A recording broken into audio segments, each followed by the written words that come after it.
is something which further defines our IDOC type. So within an IDOC type uh, cannot be as it is used in the IDOC transmission. Let me.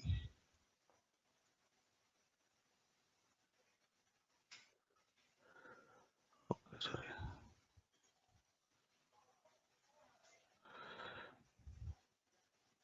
So actually, we created this, I think, custom. Uh, we created this extension.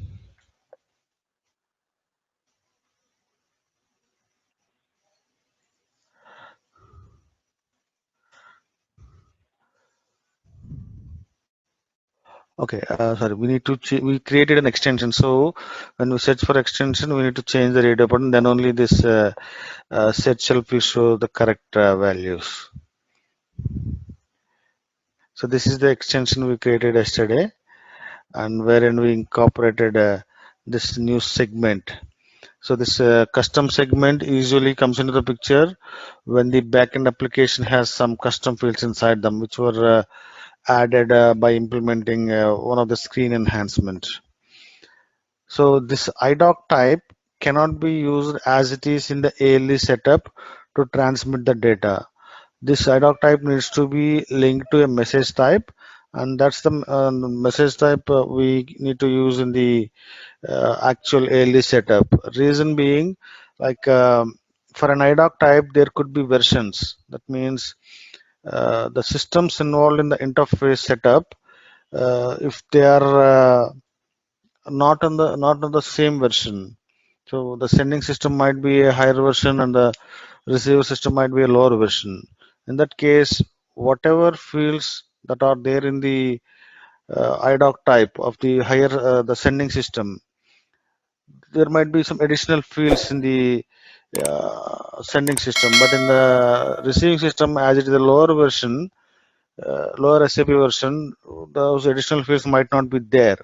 So if we use the same IDOC type to send data to the other SAP system which is of the lower version, then the IDOC will fail because whatever new fields we are sending, those are not those doesn't exist in the receiving side. So if you look at the basic types, But we can always send from lower to higher. yeah, we can always send, but we need to tell which version of the basic type we want to use. For example, if you see here for Material Master, these many versions are there. Okay. So whenever SAP comes up with a new release, if they think that some new fields are added to Material Master, accordingly they will update their basic type and they will release a new version of the basic type. Right So now, the the latest. Yeah, go ahead. so the latest one right now is 05.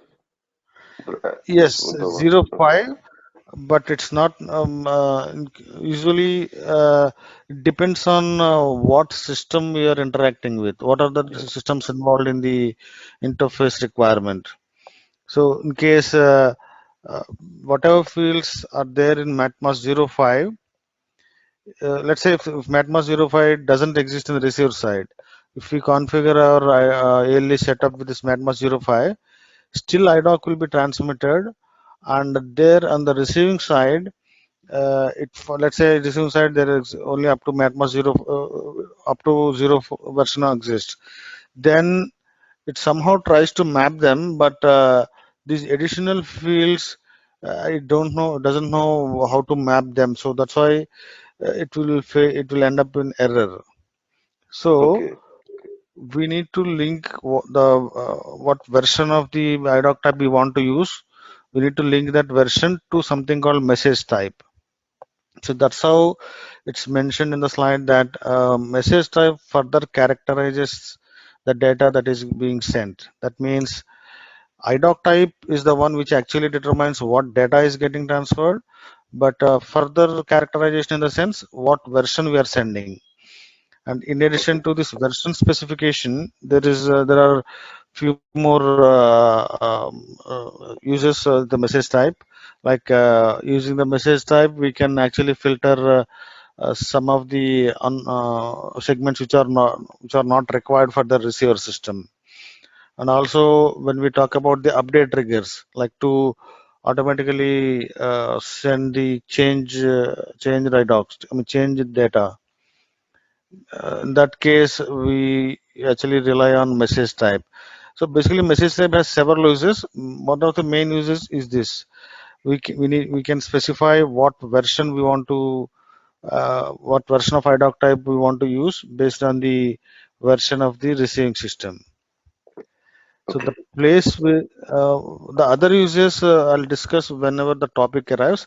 So, but at this point, it is mainly used to identify the version to be used.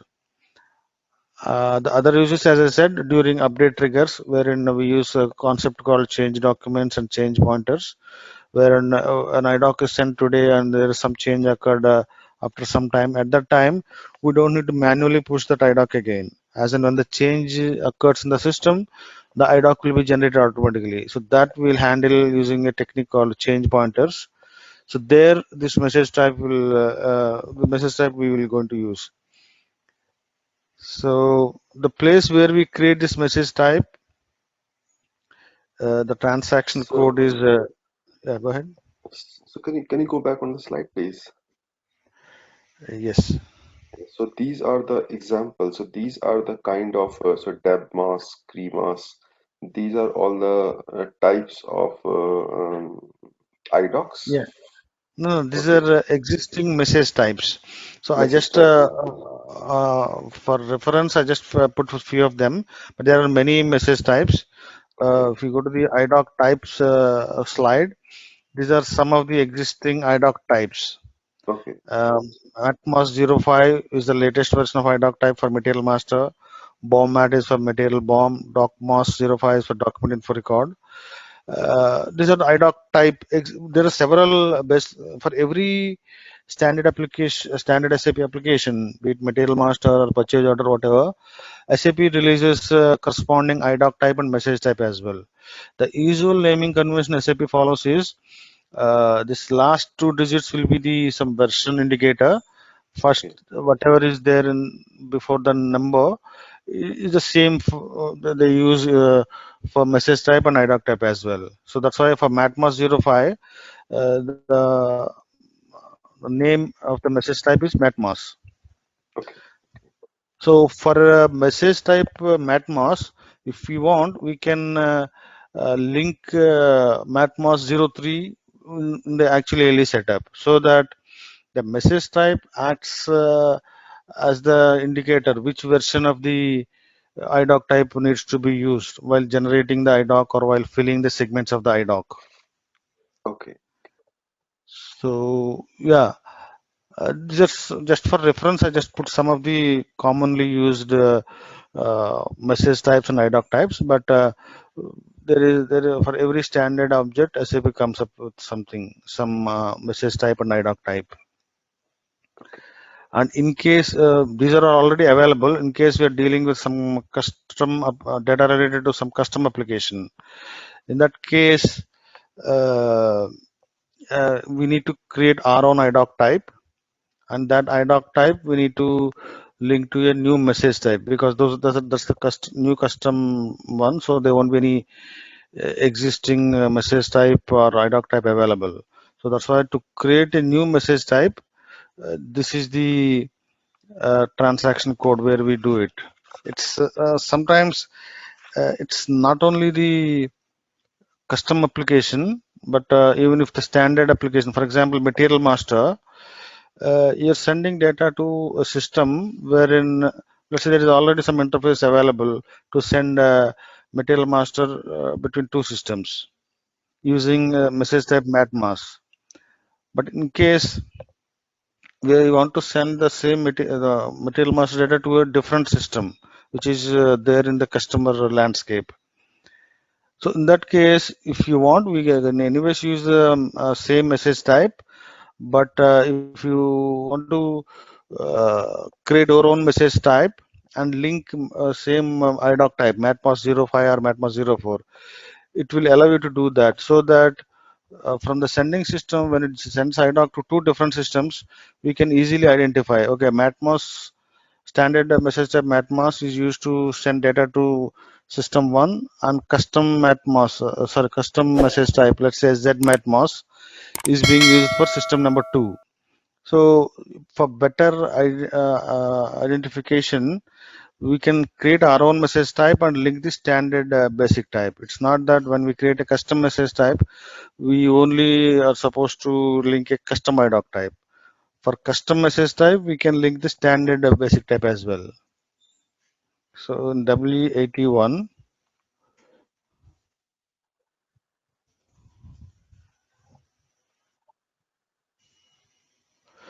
so basically there's nothing much here in W81. All we need to do is just specify the name of the. Okay, I think this system not authorized. Let me go there.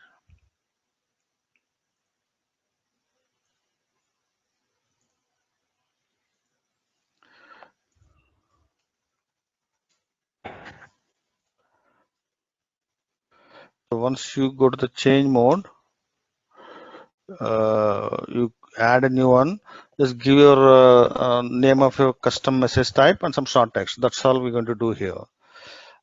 So once we declare the message type, once we define our message type name, then we need to go to the second transaction W82, wherein we're going to link our message type to an IDOC type.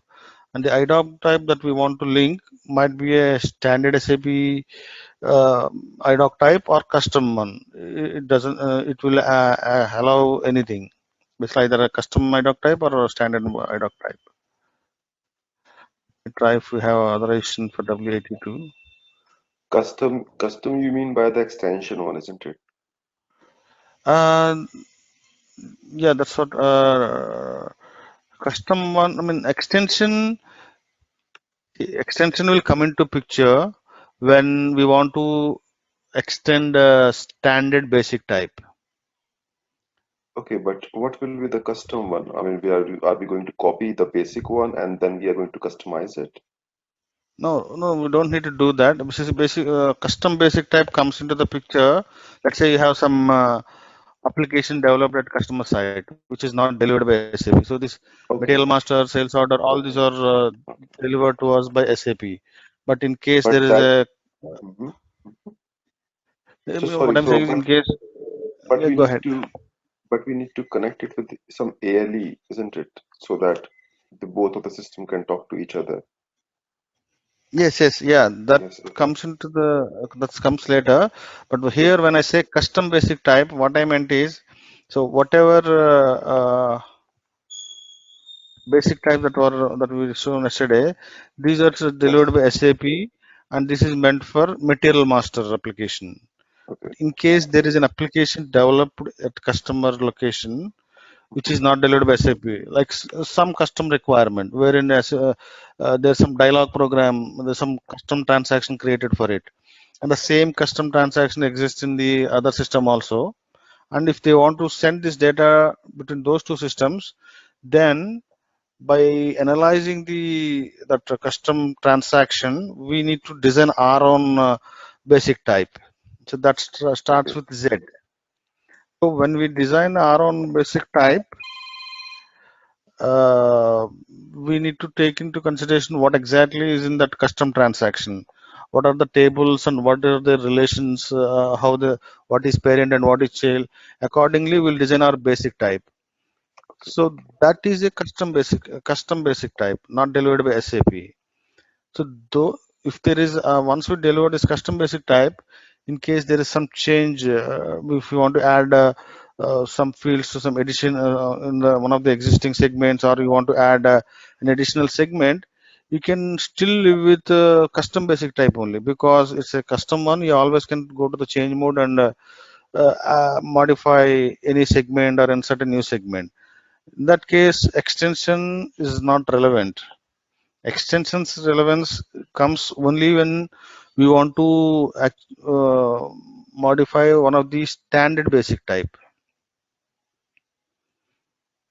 So whatever basic type we create, Okay. we don't usually need to create for handling standard data for every standard object, be it material master or order or customer master, vendor master. For all of them, SAP has given us the basic type. When we need to add custom fields into that basic type, then extension will come into picture. But if you want to create a new basic type, uh, creating new basic type will come into the picture only when we want to send data into some custom application developed locally for that customer. So yeah, so here the point I'm saying is when you first you'll create a message type in W81, or you can make use of existing message type as well. And in W82 you can see you can assign your IDOC type to the uh, sorry example for matmas, message type matmas. These are the various basic types that were linked currently. So if you see this is the release version, and here in W82 we will maintain all possible combinations of message type and basic type. Currently, for basic type of material master, there are these many versions are available. So when we actually do the setup, we will use one of these combinations. So today we want to send data to a system wherein you want to send matmas 03. So that point uh, we will use this combination. After some time you want to send material mass data to different system wherein you might want to use matmas 05. So that time we will use this. But before using the combination, it should be first maintained here in W82.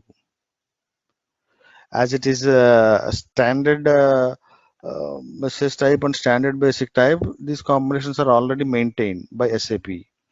But in case required, we may also need to add here. So if you create a custom message type in W81, you can add that custom message type here using matmas 04, let's say. So then that is the let's say you created zmatmas and you need to maintain, you want to send a matmas 04 version of the IDOC type. So you need to come here to W82 and maintain say zmatmas and matmas 04. So this message type we're going to use in our ALE setup. So when we do the ALE setup, then it will be much more clear to you. So to differentiate, I mean, when same system acts as a sender for multiple systems, then if you want to have different logic, different selection logic, then we can rely on that message type. So for system one, let's say system one acts as sender for system two and system three.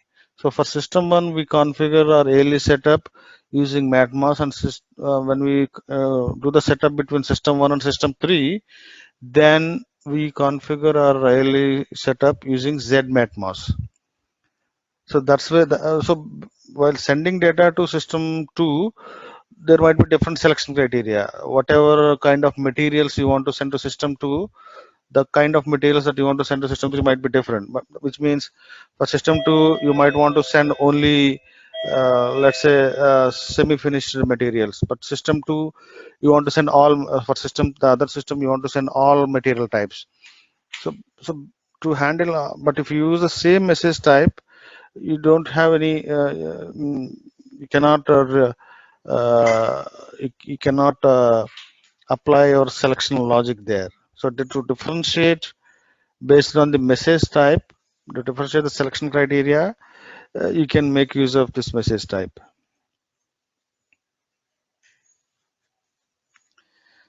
So usually if you're dealing with interface between two systems, that is the only interface needed, then usually we don't need to create a new message type. We can deliver that requirement with the existing message types only.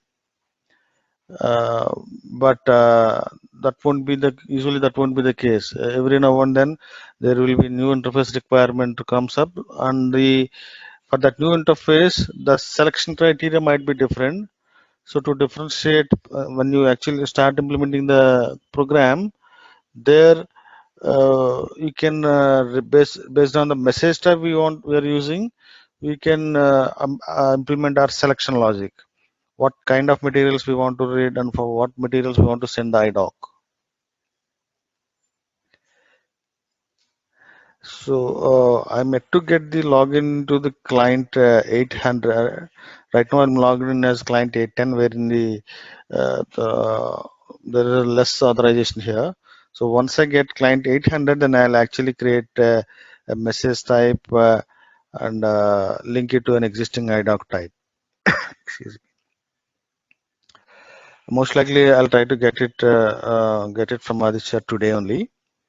Yeah, but it's just that only minor configuration here. W81, it's only about sorry, declaring the name of our message type and giving some relevant short text.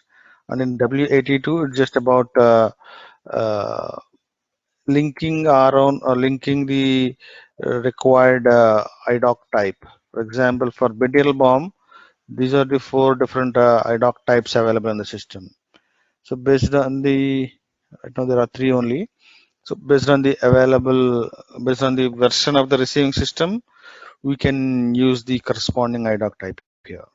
So in W82, this is all we do. We specify what is the message type and for which IDOC type we want to link and the release version. So in W82, we usually maintain all possible combinations. So as and when required, whenever we do a setup for an ALE interface, then we use one of the combinations, either bomb-mat and bomb-mat 01 or bomb-mat and bomb-mat 04, depending on the version of the receiver.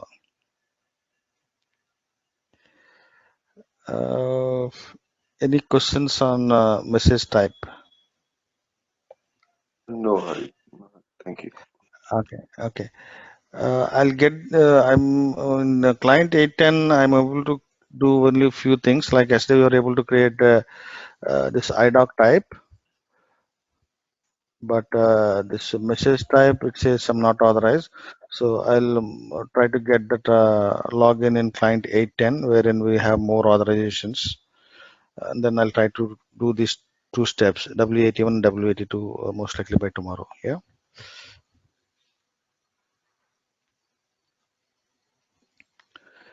So if we don't have any other queries on IDOC type and message type, then we can start the basic setup that is required to be done in the outbound side and the inbound side. Yes, please. Yes. Yeah. So this is the one-time setup. We don't need to do every often. Uh, Once it is set up, some of these steps can be recorded in a transport request, but some of them we need to do it in each system of the landscape, like development, quality, and production. Some of these steps needs to be done manually. So in production, we might not have the authorization to do this. So some of these steps, we will ask basis to implement. Like we will prepare a step-by-step documentation with the details what we want to do, and then uh, we will need to ask basis to implement them. So first, let me start with the first step, first one-time step. So first is called defining logical system. That means in the ALE setup, we need to the every system, both the systems involved in the interface needs to be identified with a unique name. So that unique name is called as a logical system name. So in the network, whatever is there, whatever network underlying network it uses, in that network communication, every system that sends the data, it should be uniquely identifiable. That's why we need to identify our system with a logical system name. So this system that we logged in, the server is it's a CST server. The name of the server is CST, but this is not, with this we cannot recognize. We need to define a logical system is basically unique identification for the system. So we need to define this logical system for both sending system and receiving system as well. So the place where we configure where we define the logical system is this transaction SALE. So most of the ALE related configuration is here in SALE only. So under SALE, under logical system node, here we're going to define the logical system. So for the complete, for better understanding, you might want to read this documentation, this step documentation with this option. So basically, but the purpose is this only, just to it's a just unique name so that the system will be identified with this name only.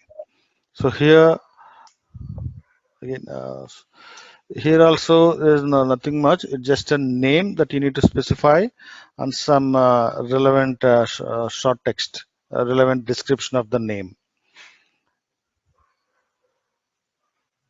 For now, as I said, because of lack of authorization, I'm not able to add a new logical system. But I'll do it once I get the login into client 800. But here, this is all we do. We specify some name, unique name, and some relevant short text. Once we define the logical system, basically this step needs to be done in both the systems. And So both which the one, systems, yeah, hmm, go ahead. so which one is the given by SAP as default one? No, SAP won't give it to us because SAP, this is the name that we want to give it to our system. Yes, but SAP, is there no like a default template given by SAP which we copy for a new template? no, here there's not much configuration. Once you go to the change mode, let me show it my.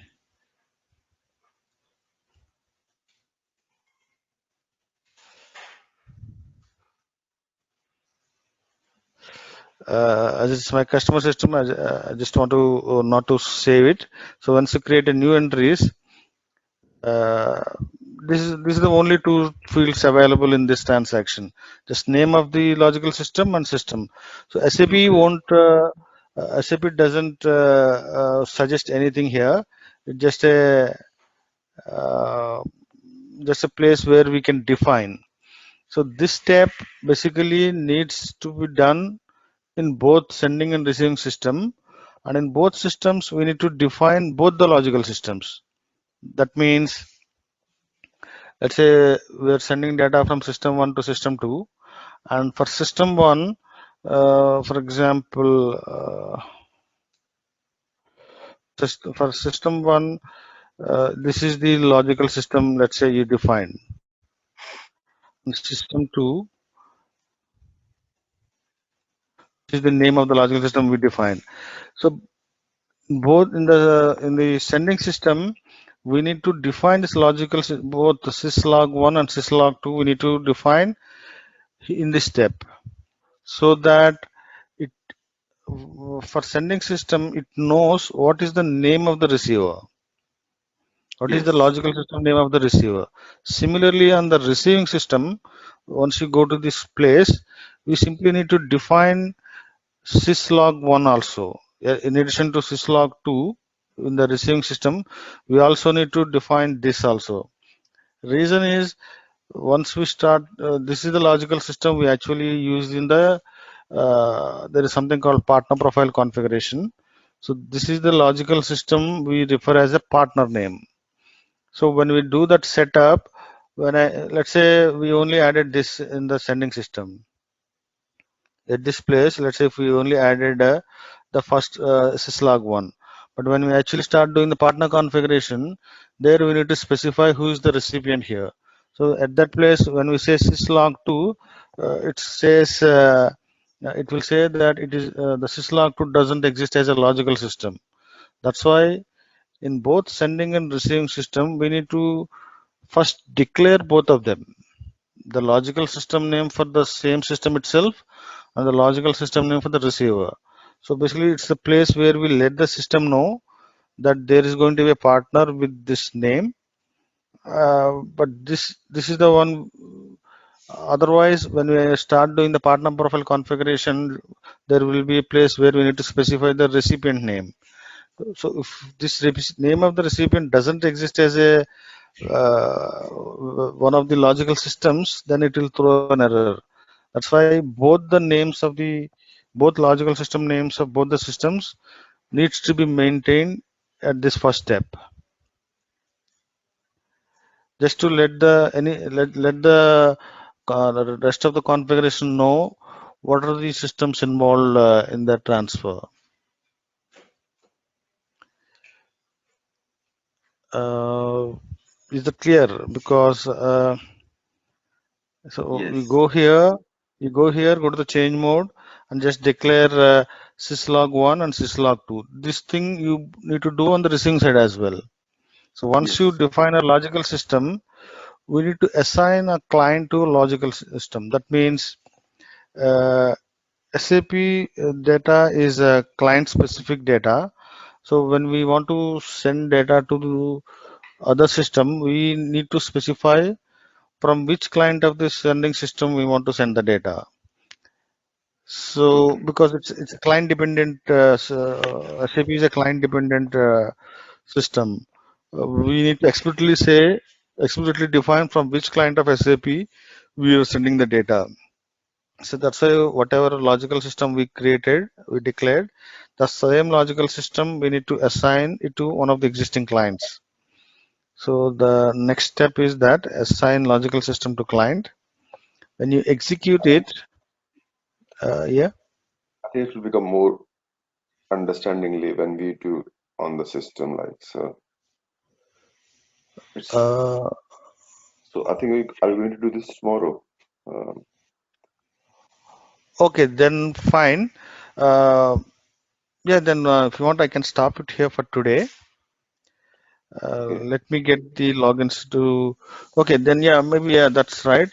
We can actually create our own logical systems here and then use in the further discussion.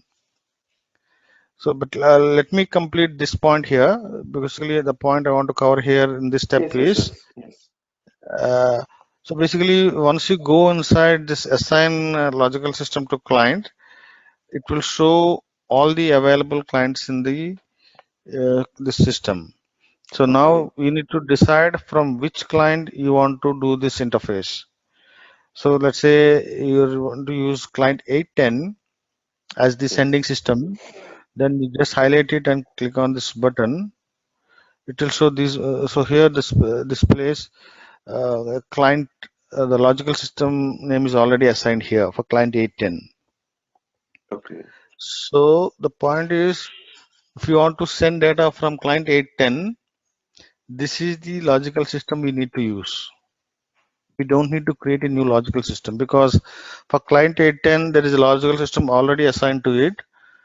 If we change this to some other name, let's say if I change it to syslog1, which is defined in the earlier step, then the existing interfaces which is using this name, this logical system as their partner, those will stop working.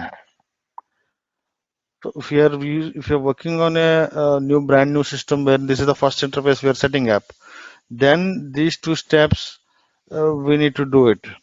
Otherwise, what we need to do is we need to first go to the second step, the assign logical system to client.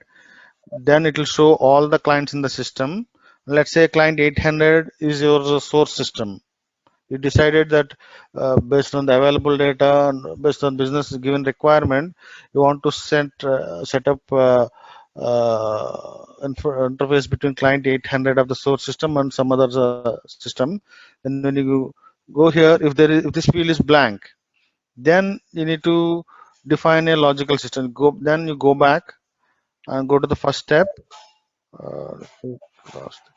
Go to the first step and define a new logical system and come back here and assign the same to that client. But if there is something already available, do not change it, because the existing interfaces which are using this logical system will stop working. So here it's not mandatory that we need to always create a new logical system whenever we are working on a new interface. If Okay. there is already a logical system linked to a client, just make use of it in the actual partner profile configuration. So the other details that you see here in this transaction, maybe I'll elaborate tomorrow. Yeah, because anyways, for once we get login into client 800, there we'll see right now. Yeah, we already seen client 800. This is the logical systems already. Let me So copy this. this logical system is Mhm. for client 800, but Yes. this logical system name is specific to 800. When we are creating another, for example, a client 810, where we Uh-huh. want to transfer the data in Okay. 810, then there Hmm. will be a different logical system here. Okay, so Yes. Yes. there will be two logical systems now Yeah. representing two different clients, and Yes. then we are going to connect them together so that we can transfer the data. So, Yes. Mhm. so, but we always use the same logical system name, because otherwise if we create a new one, then the old ones will stop working. But Yes. I mean, yeah. Hmm. at, at the same time, if we want to transfer any table, like for example, whether it's table, SD or FICO, uh, Hmm. i- we always use the same logical Yeah. system name which was created previously. Yes. The partner name will be the same. Within the partner, we will add multiple message types. So Okay, when we start doing the partner profile configuration, okay, if there is a exist partner already available to send some data to another the receiving system, so you don't need to configure the partner profile again. Within the existing partner profile, you add, let's say tomorrow there is an interface already available to send material master data. After some time, you want to send material bomb data as well for the same receiving system. Then you don't need to perform all these steps. Whatever existing partner available, existing logical system, within that we add new message type. So message there will type for be, bomb. Yes. yes, sorry, material bomb. Yeah, within the partner profile configuration, we will list out what message types we want to send data for this partner. So this when this step, it will be much more clear. So yeah, we don't need to do this again if you want to send some data, some other data, be it related to FICO or material master. Okay, Partner okay, profile configuration is a one-time setup. okay. So here, the point we need to notice, you can define as many logical systems you want. There is no restriction, but you can assign only one client to a, sorry, only one logical system to a client, because when you say go to the detail view, at any point of time, a client can be linked to one logical system only. That's why when you create a new logical system, you change it here only when there is no logical system linked to our client.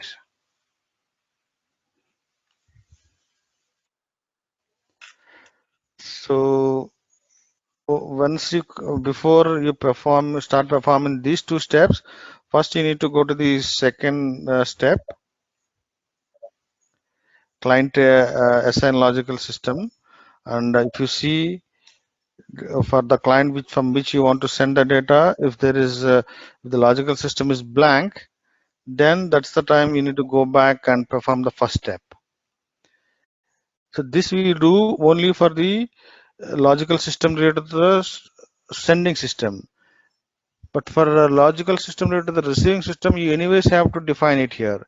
If there is no logical system available with this name, then you need to define it here, because this is the logical system which was linked to the receiving client on the receiving system.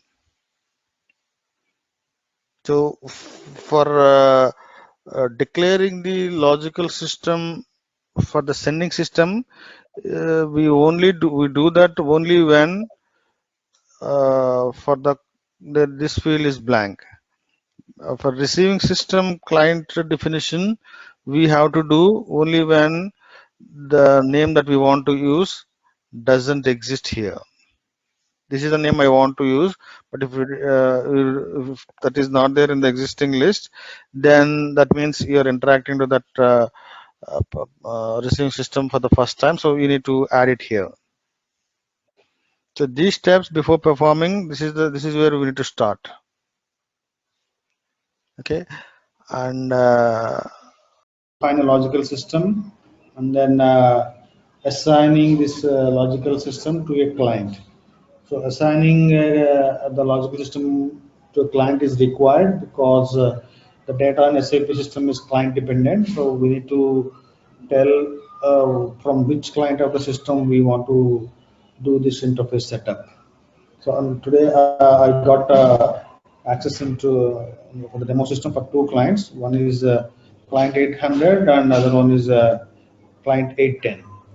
Okay. So we treat client 800 as our source sending system and 810 as our receiving system. Okay. So first I'll do these two steps in the sending system. I'm going to transaction sale.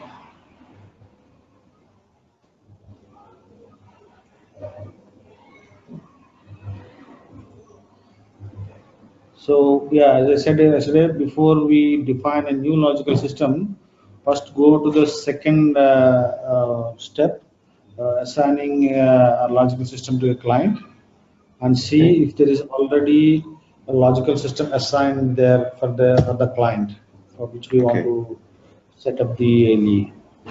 So Okay. when you double click client 800, it will show these many options, and this is the place you actually assign a logical system to the client.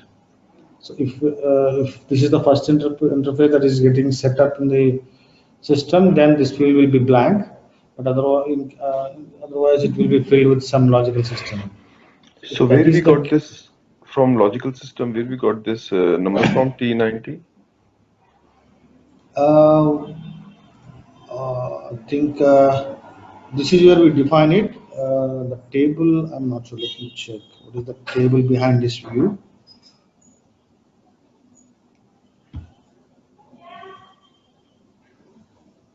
It is TBDLS. It's a view basically, and yeah, this is the master table for logical systems. TBDLS. It's a cross-client table.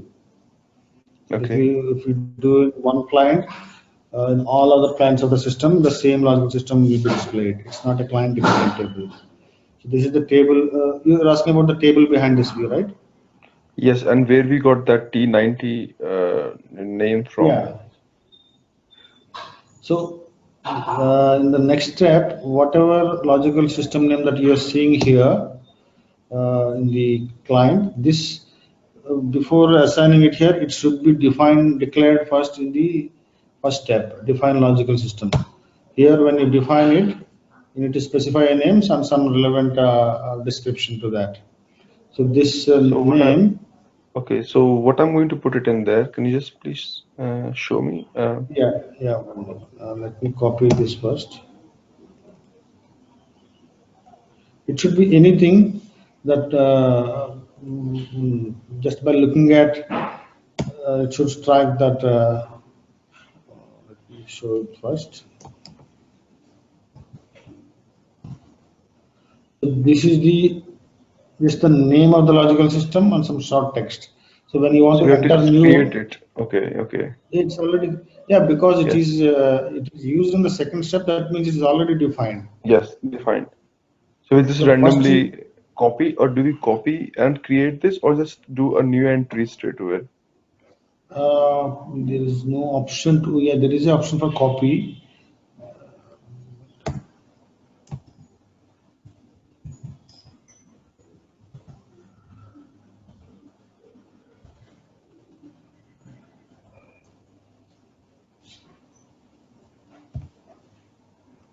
I can highlight this record. We can copy it, say IQ1, for example. Mm-hmm.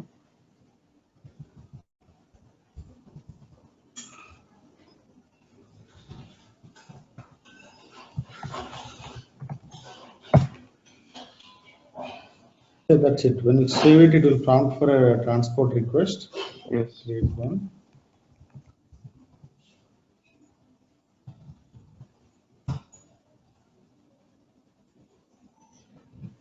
So this is all we do in the first step. Just the name, some name. There is no restriction what kind of name it is. It could be numerics or alphanumeric. Anything is allowed here. Okay. It's just unique identification for our system. Yes. Yes. So usually, in case this logic, no logical system is assigned to the client from which we want to send the data, that's the time we need to perform the first step. Otherwise, Okay. it's not required to declare a new logical system. If this field Yes. is already filled with some logical system name, we can make use of the logical system as our sending partner. Okay. Basically, when we do the ALE, start the actual configuration, we call the sending system as sending partner. Without Okay. internal terminology is that it's a logical system name only, but this is the name with which the partner will be created on the sending side. Okay. Okay. So basically, we need to define two logical systems. One is meant for sending system, the other one is meant for the receiving system. Receiving system. Yes. So whatever is meant for the sending system, the same whatever logical system is meant for the sending system, the same logical system we need to assign it to our client. Okay. So Okay. out of these available clients, we want to initiate the data transfer from client 800. So we need to assign our whatever logical system we want to use that to here. So by the time you perform the second step, if there is already a value provided here, an existing logical system, if it is filled with an existing logical system, then you don't change it because there might be some interface available based on this logical system. So you just go to that existing partner and add your own message type, add your new message type. If it is already here, that means there is a partner available with this logical system name wherein some other data might be getting sent to that other system. So in the Okay. same partner, you add your new message type, whatever data you want to send, the corresponding message type you will add into that existing partner. We don't need to create a new partner each time we want to send a new set of new kind of data. And if I want to change this, it will be always be assigned to one um, one of the logical system, isn't it? Like 800 will be assigned to Yes, one of the logical yes. every time, and we can Whatever, change that. whatever. Yeah, we can change it, but if you change it, let's say now, right now, this is the value it is there, 90. Now, if I change to the new value 91, what Yes. will happen is whatever partner available with old 90, those interfaces will impact. So within Yes. 90, let's say there are message types, materials and material bombs. Now you want to send orders data to the same system. Now we Yes. want to send purchase orders also. Now we don't Yes. need to create a new partner for that. There is already a partner available. Just go to that partner and add the message statement related to the orders there, and then you can start your programming. You don't need to perform these first two steps if there is already a partner available for the receiving system. And what are the so how I'm going to know what messages this particular logical system is delivering? How I'm going to Yes, know that? yeah. This step I'll show it how Okay, okay, exactly this logical system will be used as a partner. So within the partner only we're going to add the message types. So okay, when we okay, come to this step, the partner profile configuration, there I'll show you what are the message types that we are sending to the other system and what are the message types which is receiving. okay. Okay, and yeah. Can you select this to transaction code, please? Bottom right of the screen. Okay, it's SALE. Okay, SALE. SALE. Yeah. Yes, can So, can can you select this transaction type, please? okay. Okay, thank you. Yeah. So, yeah. So these two steps we need to basically, yeah, as I said, you need to define the logical system name of sending and receiving receiver systems in Yes. sending system, so that the sending system know what is the name of logical system name of the receiver. Same thing you need to perform on the receiver side also. So it's just that defining two names. It's not we have not yet specified which is the sending system or which is the receiving system logical system name. In this step, we simply declare it. That's all. We have, let's say, if we declare two logical systems, and then later one of the logical system we need to assign to a client. So as here for client 800, this logical system is already assigned. Then now you treat this as the partner name for a sending system. So whatever other logical system let me log into client 810. This is client 810. So on client 810 on the receiving side also you log in to the sale transaction.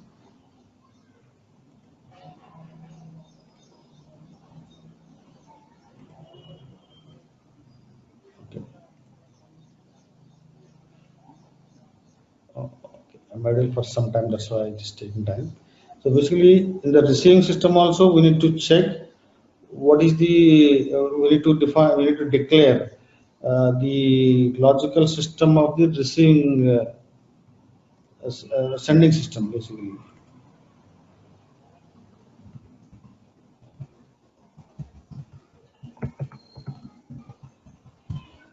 So this is my receiving system client 810. Now you need to go to SALE transaction and check whether the sending system partner number is maintained here or not. So that when an IDOC comes into the system, it knows based on this name, it knows from which system this IDOC is coming. Our SAP system might be connected to multiple SAP systems.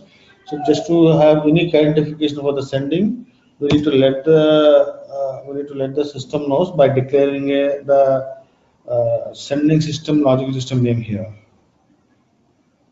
So this is my client 800. So this is the logical system name of the sender. Now check if this logical system already exists in our receiver, which is 810.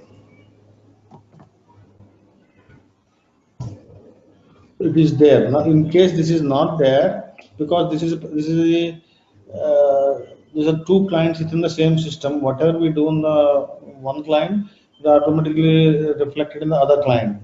But in case these are two different systems, then we need to, when we log into the receiver system, we need to declare the logical system name of the sending system so that the receiver knows with which name the sender needs to be identified.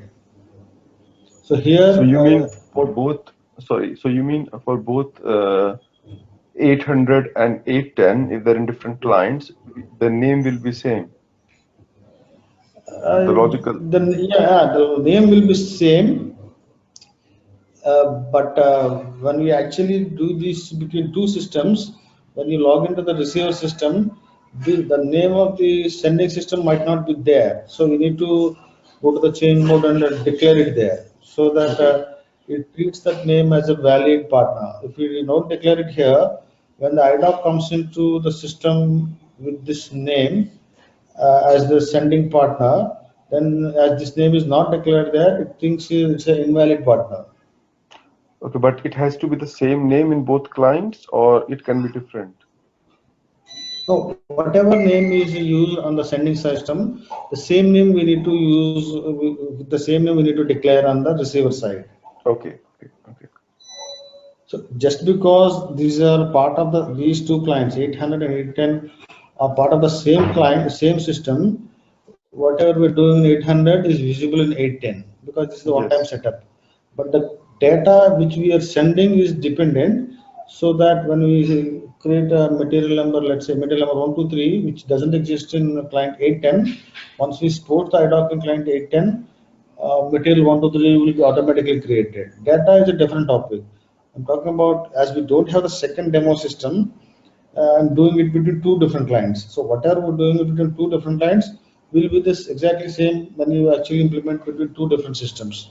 Only difference being here, whatever we're doing in one client is automatically reflected in the other client because this is a cross client table. This, If I yeah, go ahead.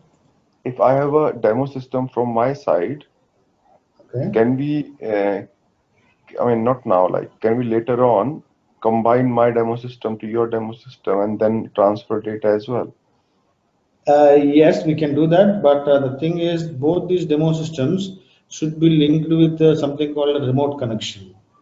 So these are the when we perform this step, we will know how exactly both the system will interact with each other. When we Okay, define the remote connection, basically this remote connection we create in the sending system only. In the sending system, when we set up, we'll specify with which IP address or host address the receiver system needs to be connected, and what are the login credentials that needs to be used to once it reaches the receiver system. So all those details we will set up in the remote connection, and this is the remote connection we use to uh, we use so that both the systems involved are connected. So when you say you have a different demo system, these two demo systems, uh, so when you open a demo system of properties, there must be some IP address, right? yes, With the yes, same IP address or host ID, we need to configure a remote connection. yes, Sometimes this might not work because this IP address might be under a different firewall, your demo system, and my demo system might be under a different firewall. If there are no firewalls, then using this IP address is sufficient enough to set the connection. yes. I do not have any firewall, I think, so it should be okay. I, Okay. Then yeah, then just ping your IP address. Let's see when we perform the next step. We'll try to set up a new remote connection. Let's okay, see. We'll try to perform the next step with the yeah with your demo system credentials. okay, okay, Okay. So first, let me summarize what we do in these two steps. First step you need to do in both the systems, defining logical systems. You need to define two logical systems, one meant for sender, another meant for receiver. These two we need to define in both the systems so that it knows with which name the sender or the receiver will be needs to be recognized. So in case once we know what are the logical system names of the sender, the same logical system we need to assign to the client. yes, So in case a client is already set up here, sorry, a logical system is already maintained here, do not change it. So you directly go to this step, partner profile configuration step, and you will find a partner with this name. In case there is no partner with this name, just create a new partner using this name and add the message type what we want to transfer. Usually, if it is here, that means somebody might have already set up a partner profile. So within that profile, add our own message types in addition to whatever the existing message types are there. okay, So in addition to assigning logical system, there are other options you see here. These radio buttons, these drop downs. These are meant for the system. These are system related settings. So this will be usually done by basis. Like the purpose is We want in the system landscape we have three servers: development, quality, and production. And within development, we might have multiple clients. One client is meant for pure development, another client is meant for the testing. So it is ideally only the development client only. It should be allowed to make changes. In the test clients, test clients of development or quality and production, the customization or the programming is not allowed. Those systems are only meant for testing. So to restrict that, basis uses these settings. If we This is a this is a development client, client 800. That's why this option usually in the quality and production, this is the option they set, so that Yes. you won't be able to do any customization or you won't be able to do any programming. That system is only meant for testing or meant for usage for the end users. So when we open the system for making changes, these options will be used, whether we want to prompt a transport request whenever we make some change or not. When if you set to here, it will be changed without prompting for a transport.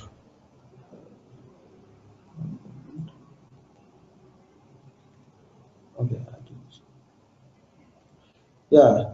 So these are usually done by based on the system design. Okay. Similarly, how we want to handle client independent objects. So with respect to ALE, this is the only field that is relevant. Other fields that you see here, you're not supposed to touch them. And in some systems wherein basis team thinks that this transaction should be restricted for developers or functionals, then we need to ask them to assign the logical system name here. So depending on the security guidelines they have, they will decide. But as this is a demo, usually in development it is open for everybody.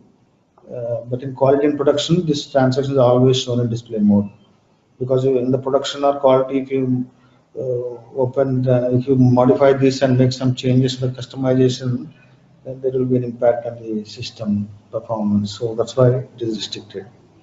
Okay. So just because these are also on the same screen, I'm just talking about this. But otherwise, this is the only setting that is meant for, that is relevant for AE. Okay. Okay. And this assigning client to logical system is required to be done on the sending system only. And on the receiving system, just that we perform this step, and when we perform the first step in the receiving system, we need to declare the logical system of both sender and receiver, just a declaring only, so that when an IDOC ultimately comes to the system with the same name, whatever we declared here, it works fine. Otherwise, if that is not declared there, it says that this partner doesn't exist there. It's an invalid logical system. That's why we need to declare this, we need to perform this. But before performing this step, as I said, you need to go here and see if there is already a logical system assigned to the client from which we want to initiate the transfer. If that is there, we don't need to declare a new logical system. So once these two steps are done, we are ready with two logical system names. But how they will connect, then we need to perform this third step. So we need to set up something called remote connection. Okay. This we need to perform in the sending system only, and Okay. we will perform in the sending system. But the details that we use to perform the step will be of the receiver system. Okay. So the place where we do this is SM59. Okay. So when you go to SM59, there are several types of connections, and the type of connection we will use for ALE is this. For ALE setup between two SAP systems. Okay. In case there is a, as I said, if it is between SAP and non-SAP, and if there is a middleware system like SAP PI available, then also it's going to be connection of type 3 only. But in case the middleware that is being used is a third party tool, then one of the other types will be used depending on with which type of connection that the middleware can be connected. Whether it's a HTTP connection or it depends, but between two SAP system, this is what we need to create. So right Okay. now, uh, there is this connection between client 800 and 810. There is already a connection available. But first, let's try to create a new connection with the name that you mentioned with your demo system. Okay. Okay, you need to highlight this node and then click on create. So just give some name to the connection. Say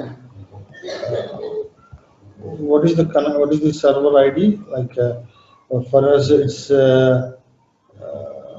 this system is a CST.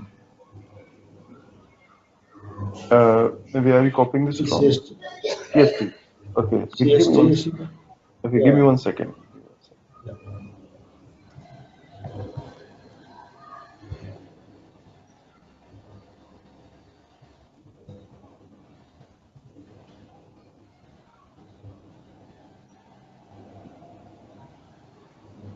Just any name so that we can easily identify the connection name. Yes. From the logon pad, go to the edit mode. From there,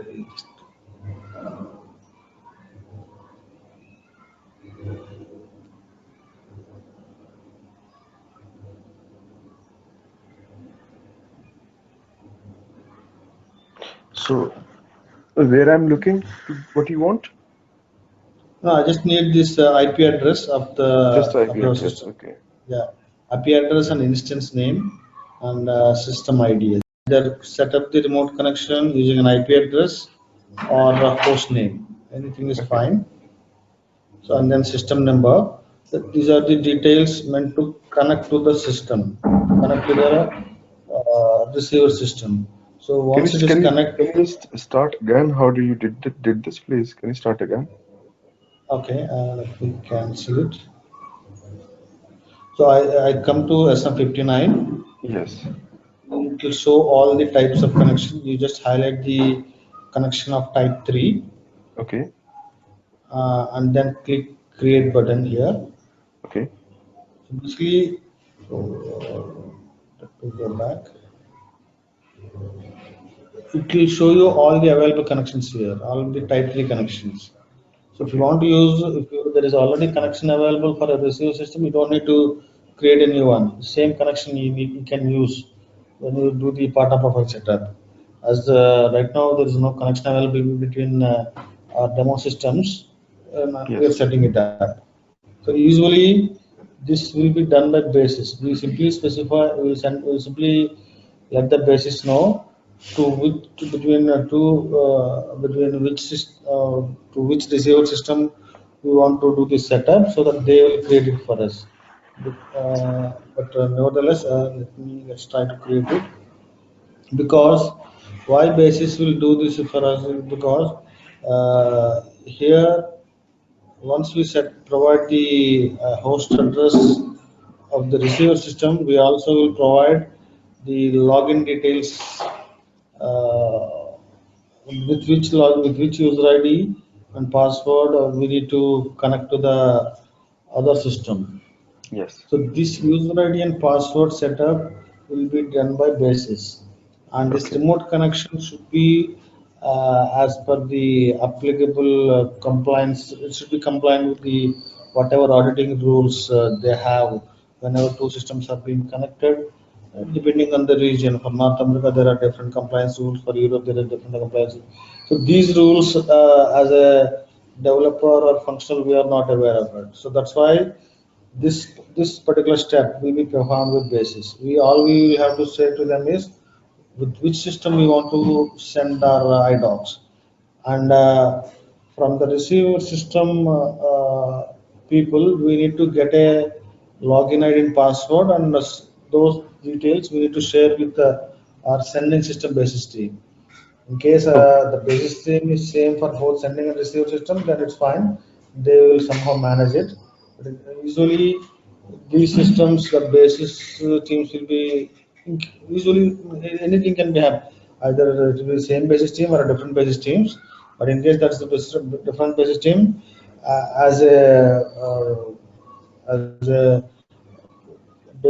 as we need to responsible for person for delivering this development, we need to get the user ID and password with which the remote connection needs to be set up. Yes. So to create a new one, you highlight this node, say create, so give some name to the connection, test, this is the name, and here there's some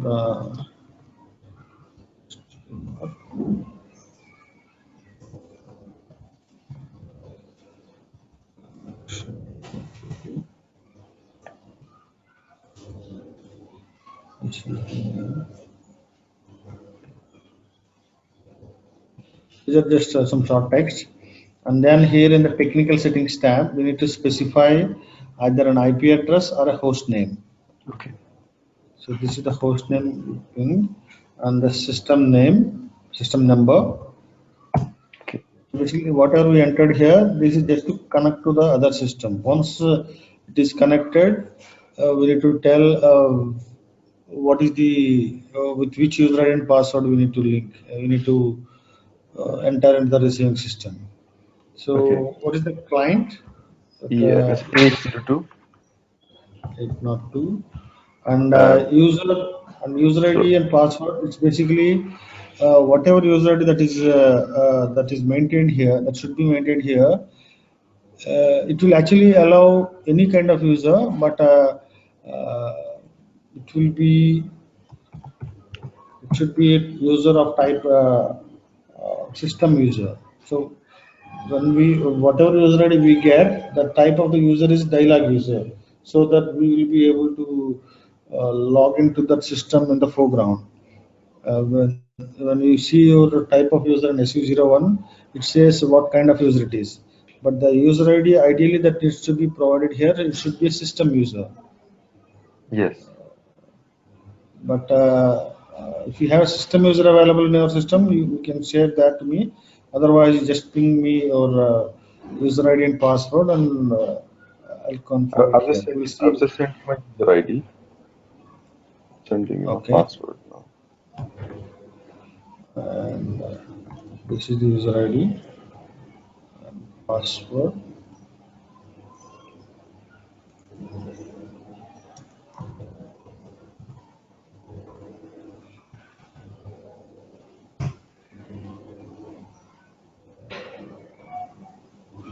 So this is just a. So now you save it. Now the connection is set up successfully. Once the connection is set up, we need to perform connection test. If this connection test is successful, then that means there's no restrictions in the network communication to connect from the sending to receiver. So you click on this button, connection test.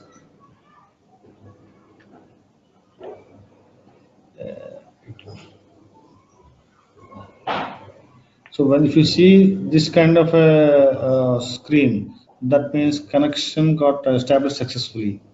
Basically, what these statistics are, it's just a kind of ping. If you know, from the command prompt, if you want to see whether a particular URL is working or not, you simply specify ping and the web address, Okay. the URL, wherein it just sends some sample data, some bytes of data.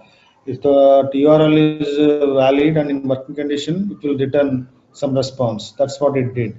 It's basically for 10 kilobytes, it took this much of time, and 20 kilo. Basically, it tries to do this. First time, it tries to connect without sending any data. It is successful. Then some 10 kilobytes, and then 20. Basically, if one of them is failed, then it will show an error saying that there is some problem with the connection. Okay. So Okay. whenever you set up the connection, you always perform this. If you get this kind of screen, that means connection is working fine. Okay. And once that is done, you also perform the other test, remote log on. When you now you click on it, whatever user ID that you entered here, with that user ID, I will be able to log on to the system. So some cases it won't allow you because there will be some restrictions the way it is connected. So that is fine. If you don't get any response with this button, it is fine. All matters is when you do perform the connection test, it should show the statistics.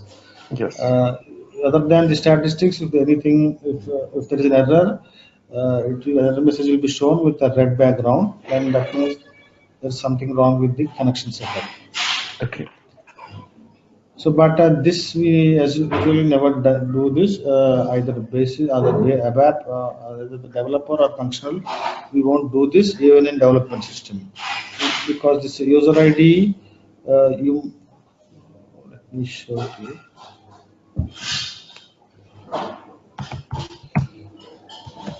This is the user ID with which right now I logged into the system. Okay. So when you see the type of user, there are when a user is created, basis will decide for what purpose this user is getting created. So for us, it's a dialog user. The user ID that is supposed to be used in the remote connection setup is system. That Okay. is because dialog users have the authorizations of a dialog Yes. users are restricted. All dialog users are not authorized to perform all the activities, but the system Yes. users have usually more authorizations. So Yes. that using system user ID, we won't be able to log in the dialog foreground mode. Yes. So yeah, this user ID it will allow technically there is no restriction here, but based on the defined compliant defined auditing rules, the ID that it should be used here is the uh, sorry, system user, and this user ID is supposed to exist in the receiving system, not on the even though we are performing this on the sending system only. But the Yes. details that we enter here, this user ID, it doesn't matter whether it exists in the sending system or not, but this should exist in the receiving system. If I am working on both sending and receiving system, I will have logins in both sending and receiving. Yes. So the user that we enter here, it's quite all right, even if it doesn't exist in the sending system. Okay. Okay. Okay, and we usually basically this will be done by basis only. Now that our both demo systems are connected, then let's create a new. Let's perform the first two steps for your system. Okay. So I'll create a logical system name for your demo system, and then same we will use when we do the partner profile setup. Okay. Okay. Okay. So let me go to SALE again.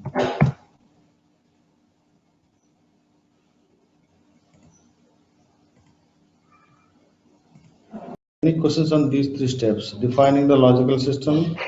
No. I define the logical system of the receiver so that it is aware. That's all. We have not yet declared that whatever logical system I define is the receiver. We simply declared it. That's all.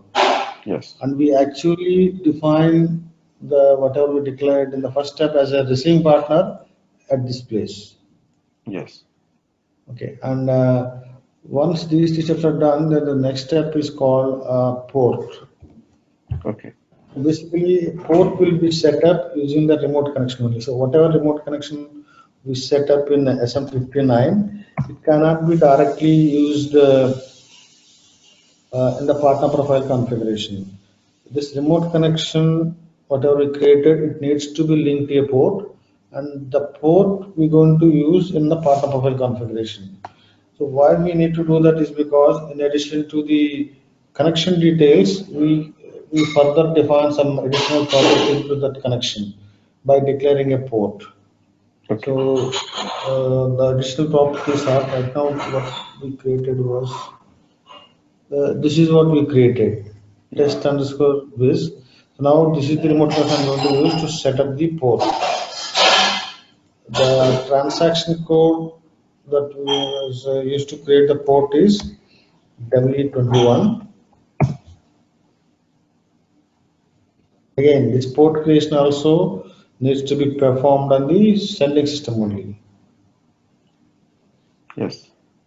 So again, similar to remote connection, there are different types of ports available in the system based on the receiver system. The relevant particular type of port needs to be selected.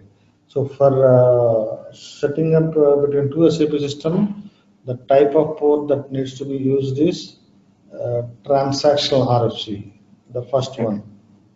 Okay. Basically, people define it as a TRFC.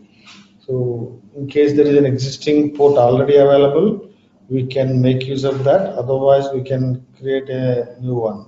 So, Okay. basically, inside a port, there is a field called RFC destination. This is nothing but the remote connection we have set up in SM59. And once we Okay. specify the remote connection, we can define these two additional properties. What kind of what version of IDOCs can be sent using this port.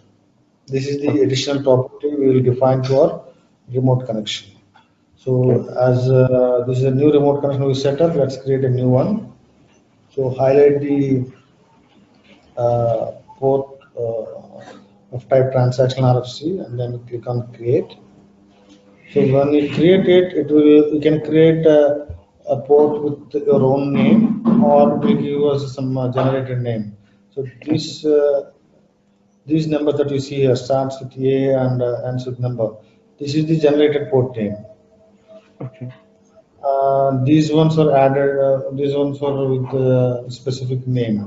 So it Okay. doesn't matter whether you want to use the generated port name or your own name. So let's create for with our name, our own name. Okay. So that it will be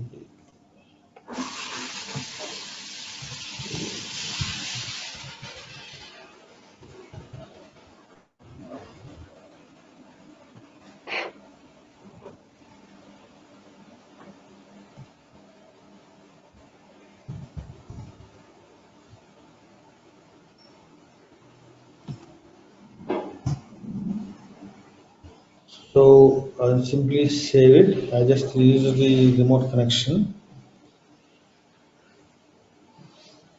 and this is the port name, and this is the port we're going to use when we do the partner profile setup.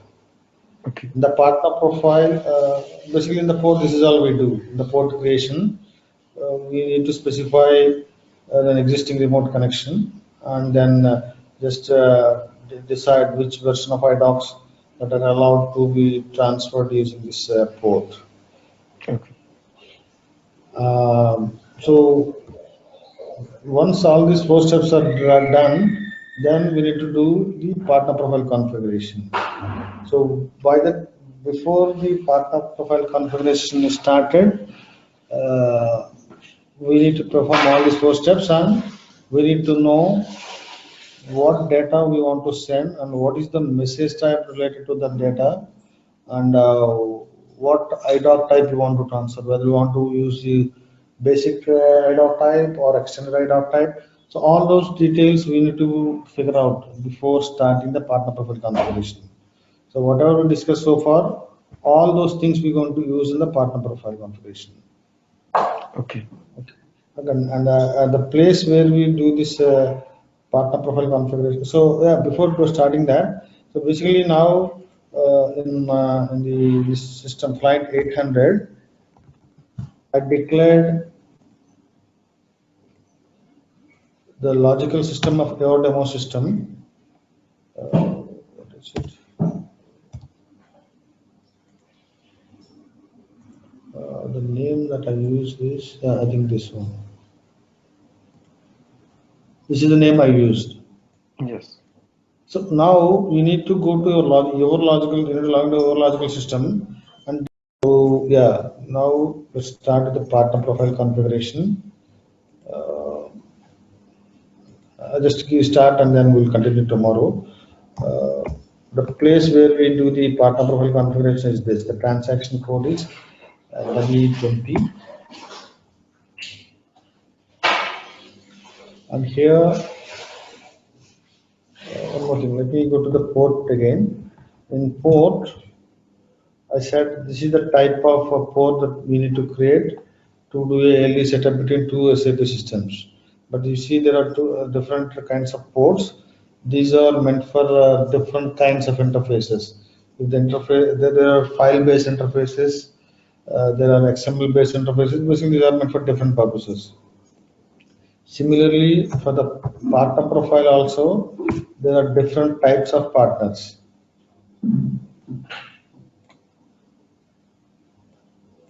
And the type of partner that we need to use to set up between two SAP system is this LS, stands for logical system. Okay. So here all these are existing partners. So these are nothing but the logical systems which were defined earlier in this step. Yes. And these logical system, first let me open any logical existing logical system. I'll do the setup tomorrow. But let me give you the overview what exactly we want to do here. So in a partner, there will be two sections. One is outbound parameters and inbound parameters. Okay. So this is in the sending system, we need to add our message types in the outbound parameter section. And on the Yes. receiver system, whatever message type we added on the sending system, the same message type we need to add in the inbound section. So Okay. right now for this partner, there are two message types available. That means this system is sending data to some other system for using these two message types, and it is expecting data from some other system for these message types, whatever you see in the inbound parameters. Okay. So in case, as I said, if there is an existing partner already available, and if whatever new data that you want to send, the corresponding message type you need to come here and add it here. You don't need to perform all these previous steps again. This we will do only when we are working on an interface with which the receiving system is never connected before. So when the outbound section, using this button, you can add a new outbound message type. Uh, so we'll do that tomorrow. So what the details that you need to enter is when you click on this button, or when you double click it, it will take you to detail view, wherein we need to specify a port which we Okay. declared, which we defined earlier, whatever we declared in W21, and we don't specify the remote connection anywhere in the partner profile. The remote connection, whatever is linked to this port, when you double click it, it will take us to the same transaction W21, wherein we create Okay. the ports. And this is the port we created, and this existing partner is using this other port. So Okay. based on the remote connection linked to the receiver port, it will automatically determine to which system it needs to send this IDOC to. And the Okay. other setting we need to define is the basic type and extension, basic item, what exact basic type we want to send Okay. in this port, in this partner profile. Uh, and then there is this something called output mode. For example, there are two output modes possible: transfer IDOC immediately and collect IDOCs. So if I set this, as and when a program generated an IDOC, it will be transmitted immediately. It won't wait for any other available resource. In case if we set it to collect IDOCs and press enter, there is this field called package. This is a package size. So what it means is, let's say once you say collect IDOCs and say 10, what will happen is the program created an IDOC, it won't be pushed immediately. It will wait till whatever number is maintained here, those it will wait till those many IDOCs, in this case 10, it will wait until 10 IDOCs are created, and all those 10 IDOCs will be pushed to the other system as a packet of IDOCs. So the purpose here is, if the data that we are sending, if that is not a sensitive data, wherein it can wait, it can, in case if we are sending some finance data, wherein there are processors are waiting on the receiving side, which needs this IDOC immediately, then we will use the first option. The problem with the first option is, it will, let's say there is a program which was executed in the business hours and generated some 1,000 IDOCs, and all those 1,000 IDOCs will be pushed almost at the same time. So all the system resources, available work processes in the system, will spend time on pushing those IDOCs, so that other users working at the time will have very slow response. So we need to decide what is the sensitivity of the data. When if let's say there is a material we are sending, it's fine even if it is sent after an half an hour. All we need is the same material to be there. But if you think that material's existence should be almost instant, it should be as and when we generate an item, if we should go there, then the first option we need to use, the transfer IDOC immediately. Okay. Okay. So usually, depending on the production server configuration, the available in the production server, there will be multiple instances of the server, and in each instance there will be several work processes. So based on the configuration, if the production server is not too powerful, then it's fine to have the output mode set to transfer IDOC immediately. But if in some cases production server is only a single instance and the number of work process configured are very less compared to the number of users that are working, in that case we go for the second option. So I'll do a new setup for the partner profile to connect to your demo system tomorrow. So tomorrow we'll start with the outbound parameter configuration on the sending system, and then we will talk about the inbound side settings on your system. Okay. Yeah. So we'll fixed format, regardless of the data it carries, it always contains 3 records. Whether this IDOC is carrying a purchase order information or material master information or any information, these are the different kinds of records an IDOC contains. So the first kind of basically control records, data records, and status records. So before we talk about these records, let me show an IDOC in the system how exactly it looks like.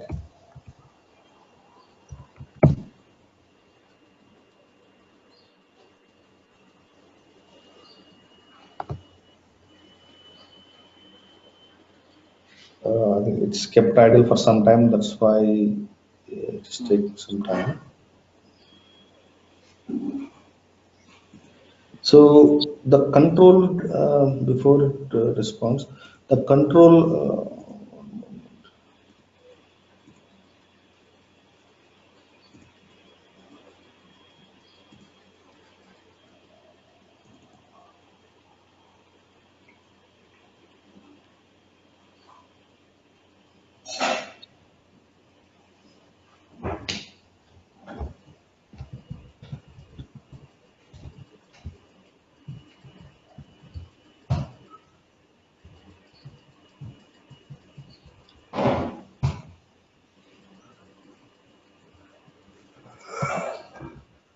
I'll talk about the transactions that we usually use in IDOC. To search for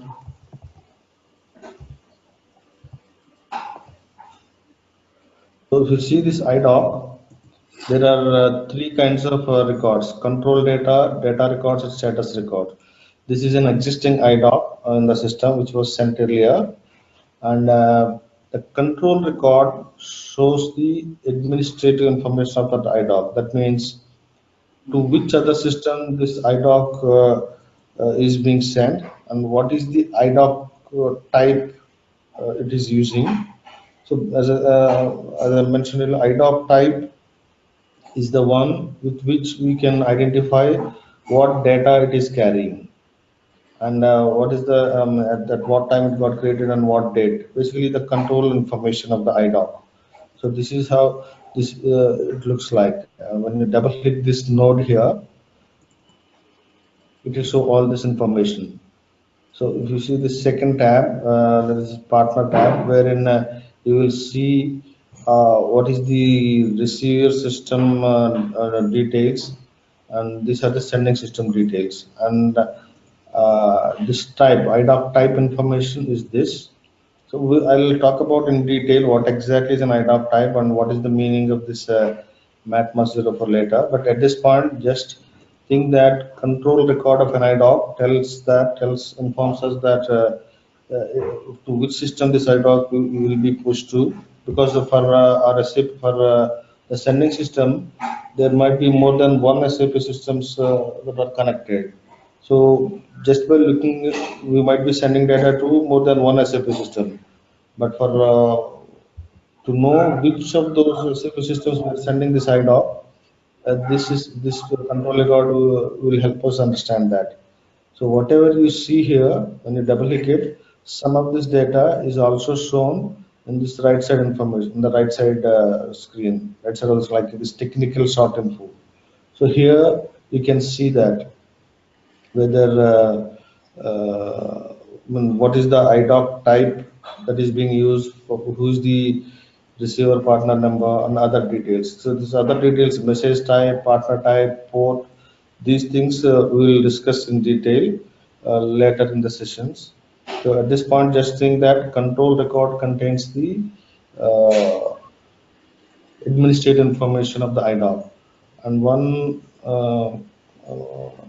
particular information that you need to notice, so this direction field here, when you say for there are two possible values are allowed here. One is outbound and inbound. So just by looking at this value, we'll know whether this IDOC is being sent from the system or this IDOC arrives to the system from other system. If we see a value 2, that means some other system has sent this IDOC to this system. If it is 1, that means this system is sending it. That means this system is acting as a sending system in that interface. So the every information that is being shown here is important to understand what exactly this IDOC is all about. And the whatever information you see here in the control record, that is handled in SAP internally by the program using this structure. That means it's a data dictionary structure.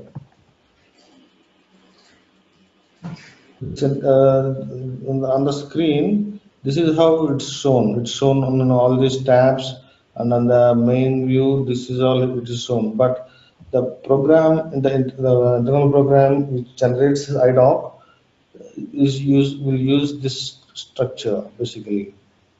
So, and all this information, this control record information will be stored in this table.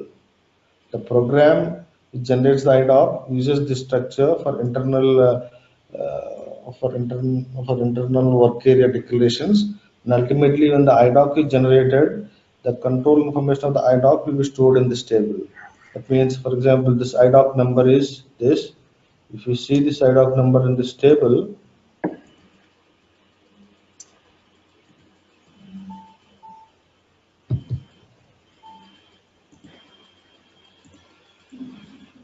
so this is the information. But it's just that on the screen for our better readability, it was designed this way.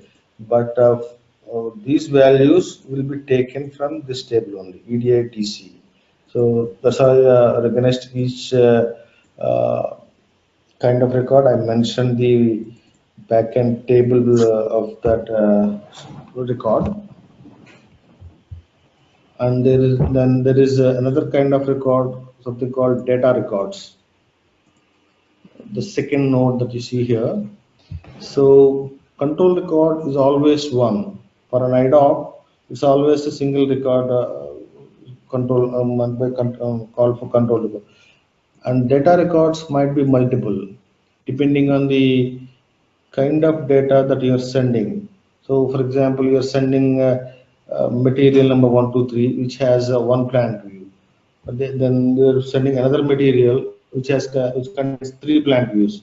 So obviously, the amount of data that you send for the second material would be high compared to the first material. So in that case, you will have more data records for the second material. So data record number of data records in IDOC will vary depending on the amount of data that is there in the system. So these IDOC data, when you expand this IDOC data, when you expand this data records, all the records are shown like this. So for this is a material master IDOC, and this is the material number, and this material has data in all these tables. And whatever you see here, all these are called something called segments. When we actually talk about the next topic, which is IDOC type, we'll talk in detail about these segments. But at this point, you just think that data records is nothing but the collection of segments. Now, how these segments will be populated is depending on the data that is available in the system. So whatever amount of data that available for this material 170, so for each of data, a separate segment will be added. For example, this topmost segment, basically every segment that you see here is meant for carrying data from one of the tables behind material master. So this topmost segment carries data from the basic table of material master. The basic table behind material master is MERA. In case we are sending a purchase order data, the basic table behind purchase order is EKKO, wherein the purchase order header information will be saved. So the topmost segment for purchase order is meant for EKKO.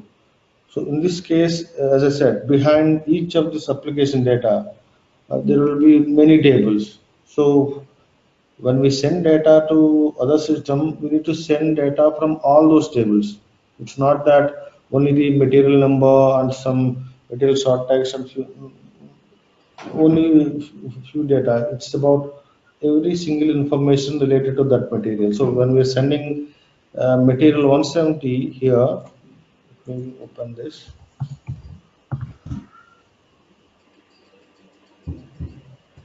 This is the material. So it has data in all these views: basic data, sales view, warehouse management. So the data in all these views will be got saved in multiple tables in the sending system. So for all those tables, separate segment will be added to our IDOC, so that when this IDOC is posted in the receiving side, and using the data from these segments, material 170 will be created on the receiving side, and at the end of posting that IDOC, you will see all data in all those tables.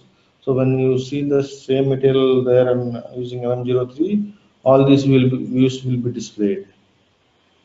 So basically at this point, we just think that data records is a collection of something called segments, and each segment, the data in each segment will be taken from one of the tables behind that application. So if you want to know what exactly the segment is carrying, just click on that segment, and on the right side you see these fields. Basically, segment is a structure only. It is a collection of fields, and each of the field you'll see the values. For example, the name of the segment is even MERAM. So when you open this structure in data dictionary, You can see what are the fields that are that this structure is carrying. There are totally 120 fields are there, but if you see this segment, it might not be all these 120 fields. Very few fields are here. Why? Because when this IDOC is shown here, even though the backend structure has actually have 120 fields, only few are displayed here. Reason is to avoid much load on the network that is there between both the systems. It will show only those fields which has the value, but ultimately when it is getting posted on the receiving side, it uses the same structure only. So in case there is data related to all these fields for material 170, then you will see all these 120 fields over here. But for better readability, it shows whatever field has value, only those fields are displayed here. That is the way this transaction works. It's not that you see 120 fields in the actual segment, but only few fields are being displayed here. No, it is there, but it just for better readability, it skips the fields. It is basically just hiding the fields which doesn't have the value.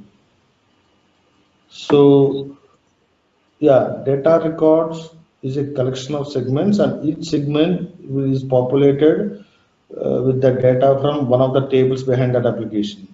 So in case, let's say this IDOC is meant for purchase order data, then what you will have is on the top segment you will see the data from header table of purchase order, which is EKKO, and let's say on this purchase order for which you are generating IDOC contains four line items.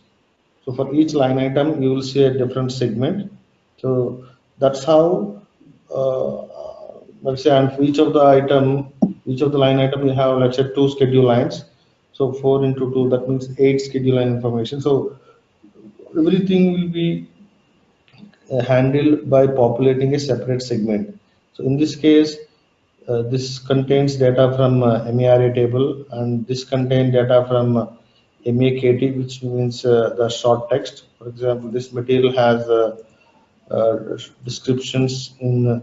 This is the description we logged in our login language English now, but for users in other languages, there are descriptions in these many languages.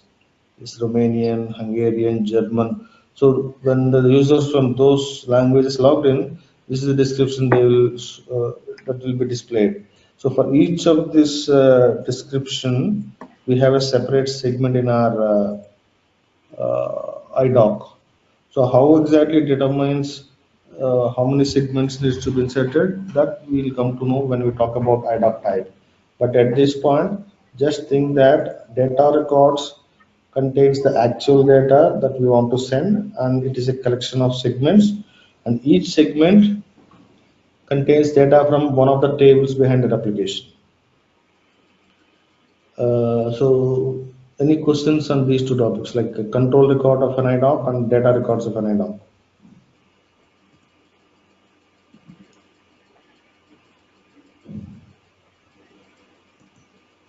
Okay, then I'll talk about the last kind of IDOC, or sorry, last kind of record of an IDOC, something called status records. So from the time IDOC is created on the sending system until the time it is posted on the receiving system, the IDOC will be passed through several phases. For example, you see there are three different status records. First is IDOC, as and when the IDOC is created, this is the status it will be set. And then when based on the load on the system, based on the available work processes on the system, it will, in case the system is occupied by several users at the time of this IDOC generated, then this IDOC won't be pushed to the other system immediately. It will be put on hold, and as in when there is a work process available, then it will actually push the other system using the remote connection, whatever we set up. And then finally, based on the transmission status, this IDOC status will be changed. In case the IDOC is failed to transfer to the other system because there is something wrong with the network communication. Then the status record will be updated with an error. In that case, you won't see this green light, it will show in a red light. That means there is something wrong with the IDOC, so it's not pushed to the other system. IDOC is generated, but it still lies in there in the sending system only. So basically, status records, based on the status records, we will know whether the IDOC is successfully pushed to the receiver, or it is still there in the sending system only. And again, status records are also multiple, depending on the phase of the transmission, depending on the state of the transmission. That means whether all the steps are fine, then it will be shown in green. Otherwise, it will be shown in red. Sometimes it will be shown in yellow also, because in case there is much load on the system at the time this IDOC is created, then this IDOC will be kept on hold. So as and when available work process it finds an available work process, till that time it will be kept on hold. So that time it will be shown with a yellow light. That means there's nothing wrong with IDOC. It's just that it's waiting to be pushed. So just by basically status records will let us know what is the situation of this IDOC, whether it is created or it's waiting to be pushed or it is already transmitted. So in this case now it is already pushed. It's already transmitted to the other system. So out of the three kinds of records, control, data, and status records, only control record is a single record. Even though you see these many different tabs in this, all this data is taken from the same table, EDI-DC. Whereas data records, the number of data records are different depending on the amount of data it is supposed to carry. So the backend table behind the data records is EDI-DD. So once IDOC is generated, whatever data records are there, these are all will be stored in this table, EDI-DD. And the status records, this is the table EDI-DS. So it's not only the tables that are storing this data, but these are the structures which will be used by the internal programs to handle these records. So this is how EDI-DD looks like. This is the structure.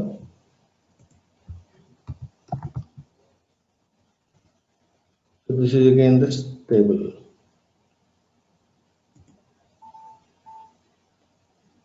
And basically, for an IDOC, there will be multiple there could be multiple statuses and multiple data records, but control record is always the same.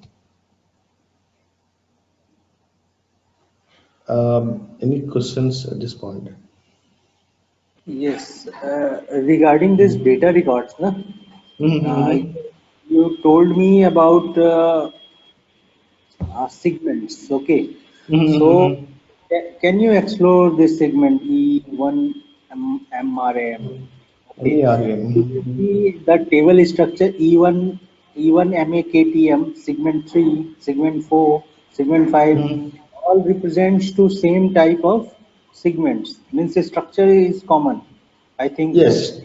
yes. Structure is common, but the data that the segment is carrying is different. For example, the first MEAK, E1 MEAKTM segment, if you see on the right side, it contains data related to this. For example, let me open this material. Yeah. This basically MEAKT is the table for material descriptions. So Okay. this material in MEAKT contains, let's see how many records are there. 13 records. That means for this material, the description is maintained in 13 languages. So that means for each of this record, a separate segment will be added here. That means there will be 13 segments of type E1 MAKDM. So for Okay. first segment is meant for description in language RO, maybe Romanian. RO stands for Okay. so this RO. Okay. So basically, and EN is English, and I don't know, SL maybe different language. HR means Hungarian, Okay. DE means German. So for each, German. basically, when you create a material Okay. based on the login language, this field will be displayed. So right now we logged in English language. That's why we get the English description. In case if I log in as a German login language, then the description from German will be displayed. In case, Okay. for example, we have not, there is no description maintained for German language. But so Okay. for German user, it will be displayed blank because there is Okay. no description maintained in German. So that's how material master works. So whatever way material master works, we don't change anything related to that. So the data related to all these uh, views, wherever they're Okay. stored. So we'll insert a separate segment for each of them Okay. in our IDOC. So Okay. once these short text related segments are over, if you see this MARCM, that means this is a plan specific information. That means when you go to here, go to the sales view, you see this material is maintained in four plants: plant 1000, 1100, 13200, and SG01. So for each of these four plants in a write-off, there are four segments. One Four. is see this, yeah, plant 1000, plant 1100, 3200, and the last is SG01. Similarly, Okay. each of this segment is meant to carry data from one of the tables behind the material. So how exactly it knows from which table to read the data, and once it reads data from a particular table, which segment to be used, that will be determined based on the IDOC type. So we'll see how these set of segments are filled when we talk about IDOC type, which is the next topic. One more thing is that, Uh-huh. like, if I don't want to extend the plant. Okay. I Mhm. want to extend the plant in different time zone whenever I have some requirement, or some material Mhm. Mhm. doesn't Yeah. require any extension. Mhm. Is it necessary to use that segment for transferring the data? No, the time of this IDOC generation, whatever Okay. data is there on the material, whatever, for example, all these floor plans might not been created at the same time. First, it might first the material got created with the basic data only, Okay. and then after some time when we know what data to be maintained for plant 1000, at that time only plant 1000 got created. So the time of creation of the IDOC, whatever data is there on the material master, these segments will be populated. So No, initially, no, at no, the no. What I wanted to ask means, actually plants are available. Like for example, 15 plants are there, and I want yes, to create this material only for two plants. yes, I understand. See, you want to create data for that material 170 only for two brands. So you will see only two segments here. Okay. You won't get That all that the 15. hmm. That I In wanted to here, ask. Actually, I don't want to pass the data to other plants. yeah. Yeah, so for example, in the plant table, let's see how many plants are there in the system.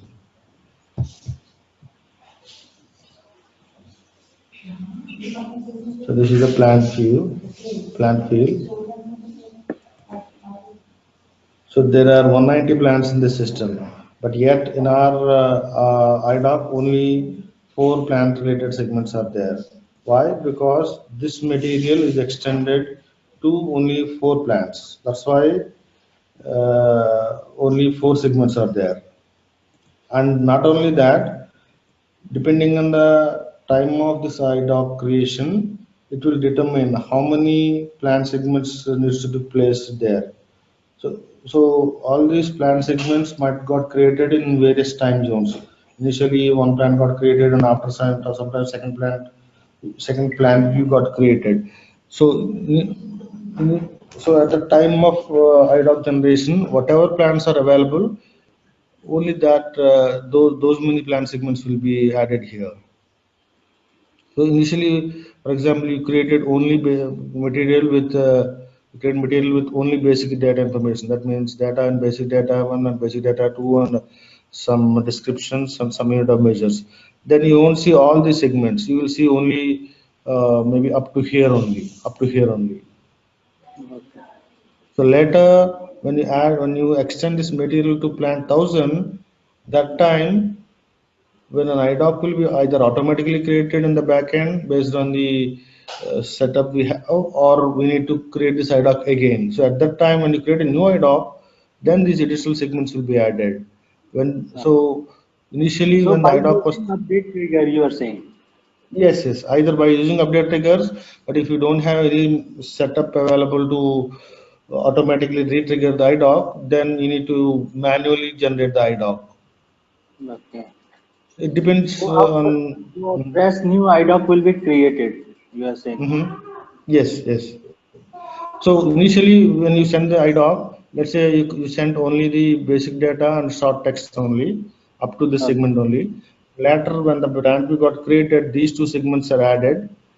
These four Okay. segments are added. When this IDOC is posted on the receiving side, by that time the material already exists. It's just that it will update the existing material with these four plant views.